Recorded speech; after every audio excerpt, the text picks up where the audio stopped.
Et je sais que si Jean Gabin ne m'avait pas reçu, je sais que je serais reparti, que je n'aurais jamais fait de cinéma. Voilà à quoi ça tient.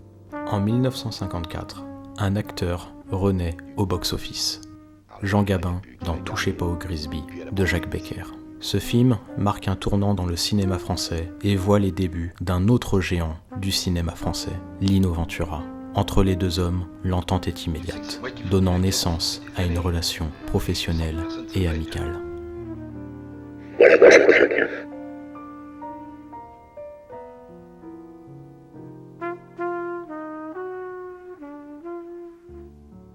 Que de chemin parcouru depuis ce premier film, pour celui qui deviendra le plus français des Italiens.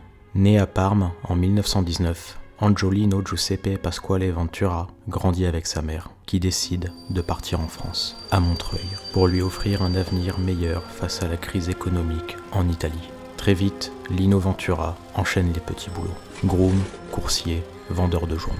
À partir de 15 ans, Lino se passionne pour la lutte. Lorsque la guerre éclate, il est appelé à servir Mussolini, mais il déserte l'armée italienne et vit dans la clandestinité à son retour en France.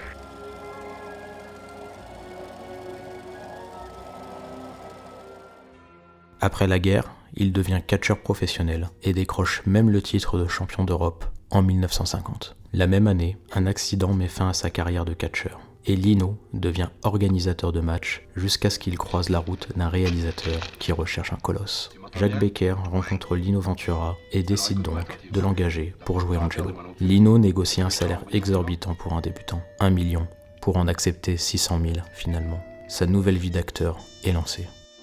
J'espère que ces messieurs n'ont pas d'armes dans leur poche. Non, on n'en a pas. Nous non plus.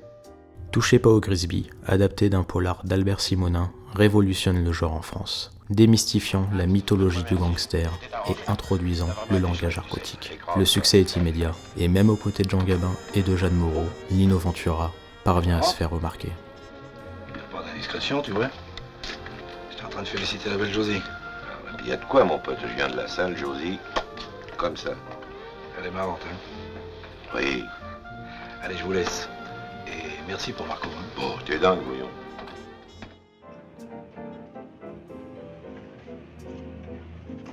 Envoyez une antenne? Oui. Roger Catalan. Gabin le recommande pour jouer le méchant dans Razzia sur la Schnouf d'Henri Decoing, un film noir sur le trafic de drogue, assez cru pour l'époque. Le gabarit de l'Italien ne passe pas inaperçu. Ses premiers rôles, il les doit au vieux, mais aussi à son physique. Il incarne souvent des seconds couteaux, brutaux ou des figures d'autorité, ou encore des héros au titre évocateur comme Le gorille vous salue bien ou Le fauve est lâché, dans lesquels il n'hésite pas à utiliser un canapé pour se défendre.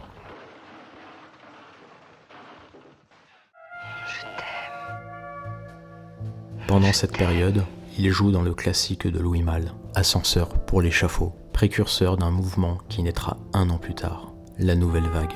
Il termine la décennie avec Un témoin dans la ville d'Édouard Molinaro, qui établit le personnage type de Lino Ventura au cinéma. Un homme seul, taiseux, qui doit se débrouiller par lui-même.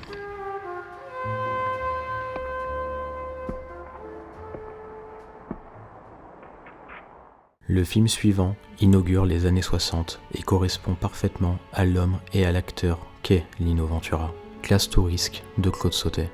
C'est un film crucial car il s'agit de sa première collaboration avec celui qui deviendra son ami, José Giovanni, l'auteur du livre dont le film est tiré. C'est Ventura qui a choisi Claude Sautet, alors assistant, pour réaliser le film.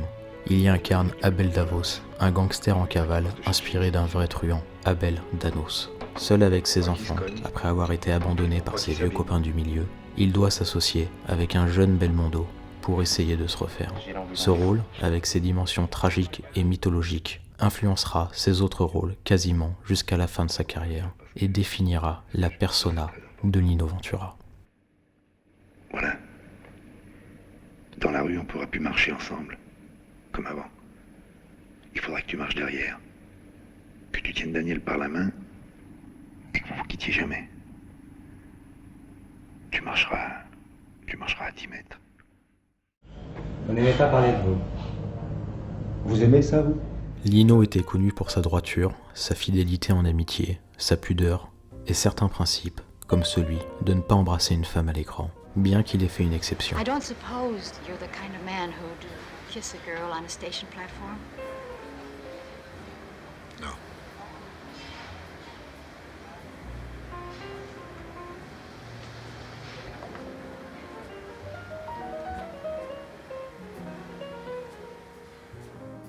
À la fois bon vivant et très professionnel, il aime détailler chaque page des scénarios qu'il tourne.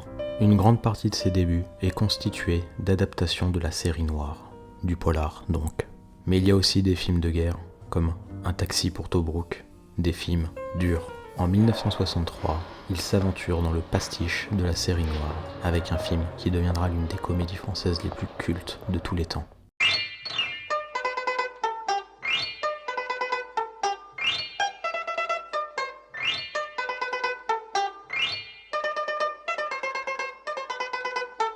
Les Tontons Flingueurs de Georges Lautner. Il y incarne Fernand Naudin, un ex-truand qui doit rendre un service à un vieux copain du milieu, Louis, et pas des moindres. Louis lui confie la direction de son business et la garde de sa fille, Patricia. Audiard, Lino connaît déjà, grâce au vieux. La force de Lino réside dans la capacité à créer un contraste comique. Il reste stoïque et impassible, tel le mur qu'il est, face à la maladresse des autres personnages, interprétés par des comiques de génie, comme Bernard Blier, ou plus tard par Jacques Brel. Reconnaître. C'est du brutal. Vous avez raison. Il est curieux, hein? J'ai connu une polonaise qu'on prenait au petit déjeuner. Au milieu des années 60, Ventura est désormais une star. Il utilise sa notoriété pour créer la fondation Personnage, en soutien aux enfants handicapés. Un troisième problème, qui est le suivant, c'est qu'avant ces enfants s'éliminaient d'eux-mêmes. Maintenant, avec les progrès de la médecine, on les soigne et ils vivent. Alors si on les fait vivre, il faut avoir la dignité, le courage de les emmener jusqu'au bout de leur vie. Et c'est ce qui n'est pas le cas. Il continue de représenter l'œuvre de son ami José Giovanni à travers des films comme Les Grandes Gueules et Les Aventuriers, réalisés par Robert Enrico. Mais surtout, Le Deuxième Souffle, réalisé par Jean-Pierre Melville, une collaboration électrique entre l'acteur et le maître du polar français. Dans Les Grandes Gueules, il partage l'affiche avec Bourvil, dans un western à la française, incarnant un personnage récurrent de l'œuvre de Giovanni, celui qui cherche une seconde chance. Un rôle similaire à celui de Gu dans Le Deuxième Souffle. Qu'est-ce que je deviens dans tout ça? Mais, Manouche, mais t'as rien compris? Tu sais très bien ce qui s'est passé. J'ai joué, j'ai perdu. C'est de la faute à personne. Maintenant ils me cherchent et ils me chercheront toujours.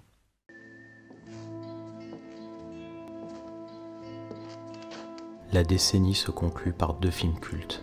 La superproduction Le Clan des Siciliens d'Henri Verneuil, qui réunit le trio de choc. La chronique est disponible sur la chaîne. Et sans doute l'un des plus grands films français, si ce n'est le plus grand, L'Armée des Ombres de Jean-Pierre Melville, adapté du roman éponyme de Joseph Kessel. Lino y incarne Gerbier, un résistant dont le réseau est compromis. Les images, les silences et la bande originale du film sont inoubliables, reflétant le caractère ambivalent et tragique de la résistance, où l'héroïsme est discret, chaque mot est pesé et les regards sont lourds de sens. Bien qu'il ait toujours refusé la nationalité française, Lino Ventura fait partie de ces figures qui ont symbolisé la France. Les années 70 sont plus inégales, mais il reste une star. Il joue sous la direction de son copain Giovanni dans Dernier domicile connu. L'année suivante, on le retrouve dans la comédie cartoonesque Fantasia chez les Ploucs. Il donne la réplique à un emmerdeur. Il est à l'affiche du film d'espionnage Le Silencieux et du thriller atypique La Cage. Il fait équipe avec Isaac Hayes dans Les Durs. Isabelle Adjani reçoit la gifle et il termine la décennie en étant l'homme en colère, probablement comme celui qui a conçu cette affiche. Cette décennie est marquée par sa rencontre avec un réalisateur, Claude Lelouch, qui emmène l'acteur dans des registres où on ne l'avait pas encore vu, grâce à deux films, L'aventure c'est l'aventure et La bonne année. Dans le premier, il est drôle, accessible, plaisante avec Brel et Machon, et n'hésite pas à s'amuser de son image avec une légèreté qu'on ne lui connaissait pas, comme dans cette scène culte.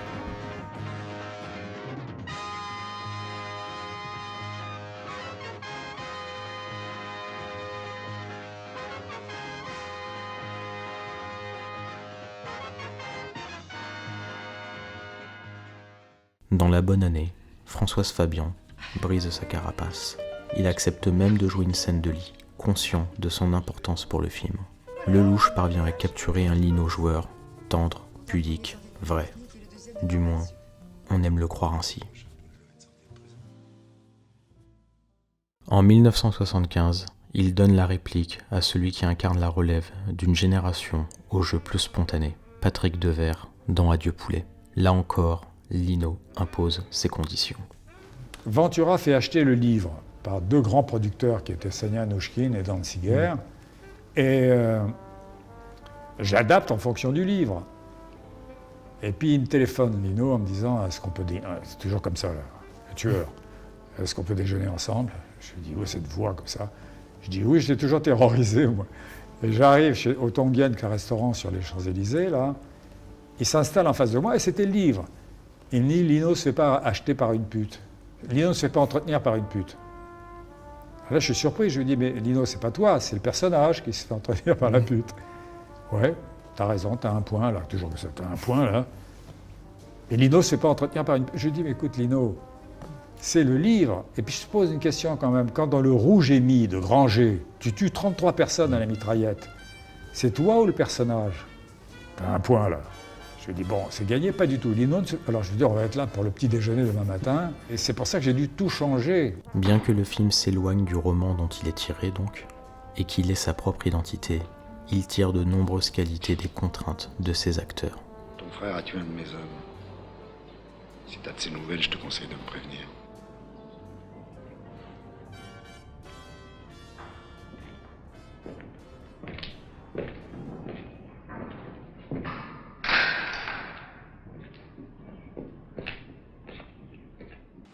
J'ai lu quelque part qu'on faisait un métier de seigneur, et nous vivons comme des rats.